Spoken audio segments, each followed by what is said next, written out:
everyone, it's Fairy Witch 1 here. It has been a while since I last did a video, so I want to send my apologies out to everyone. But today I'm going to talk to you again about some more air fairies, and it's called the leanan sidhe. And these are an Irish spirit and one of the people of the sidhe, the godlike creatures who inhabited Ireland before the arrival of the Celts, who forced them into another dimension. There may be one leanan sidhe, but probably there are many more. So I'm going to try and tell you one story about the leanan sidhe. Now, she's more easily known as Leanne, and is bringer of creative inspiration in true keeping with her identity as an air spirit. Like many fairies, her gifts come at a price. There are many tales of mortals who have been given the breath of genius by a leanan sidhe. Here, I'm about to tell you one of these in particular stories. And it's about a gifted composer. Now, the composer's name was Sebastian, and he was dashingly handsome, with a mane of black hair, dark eyes, and an air of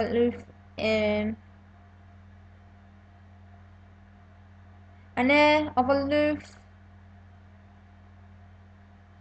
innocence. He was sought after in high society and could take his pick of the ladies, but their superficiality nauseated him, and increasingly he took refuge in drink and debauchery. Whenever he came to a party, he was feted as a celebrity. Although he became increasingly rude, this, however, did nothing to harm his popularity, and even though it was 2 years since his last successful opera, he was still welcome in high establishments. At one magnificent social function, he took refuge from his admirers in his host's study, taking with him a bottle of whiskey.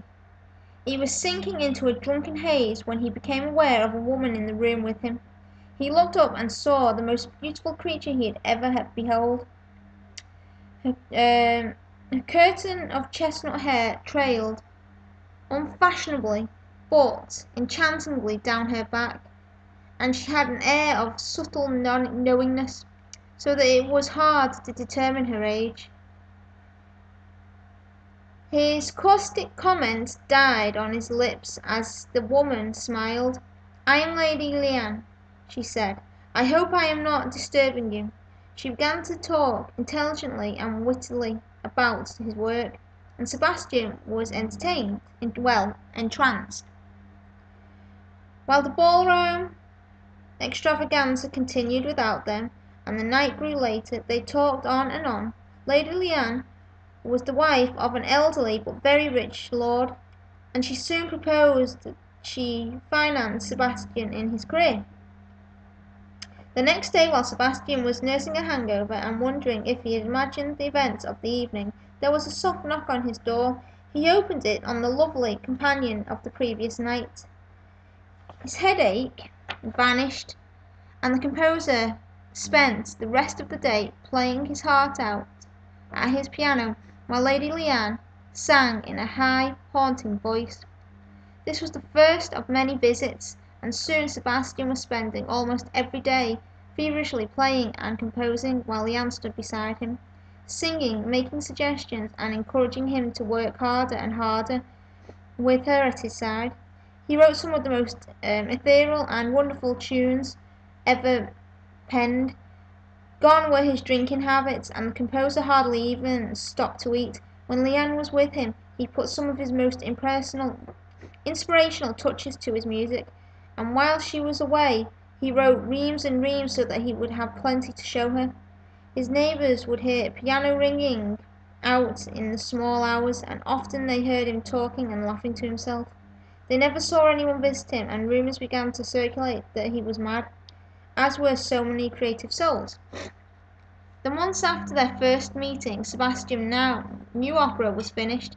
He and Leanne sang it together, and as Sebastian sank back into his chair, exhausted, Leanne said to him, "Sir, your work has stirred my heart. May I bestow upon you a kiss as a reward?" In truth, Sebastian had long dreamt that this chastity companion would give him more than her company, and he eagerly assented, raising his arms towards her. That was the last thing he ever did, for as their lips met, the fairy breathed in the composer's breath, and with it sucked the soul from his body. His opera was published posthumously and performed to tumultuous acclaim, but no one ever found out who the mysterious Lady Leanan to whom it was dedicated. Leanan encourages mortals to become more than they are, and to see the magic in daily life who can grow in this way and yet retain a hold on mortal life. Few, very few, and they are keeping their own concealed. Sorry about my reading, it must be terrible for some of you to hear that. If you ever do want me to type it up, I am happy to do that. Or if you ever want to look up about the leanan sidhe, then I'd suggest you do if you don't understand what I'm saying half the time. My pronunciations of things are quite bad, and I'm very, very sorry about that. But if you've got any questions or anything, I'm happy to answer them as best as I can. So blessed be everybody, and I'll be doing more videos soon.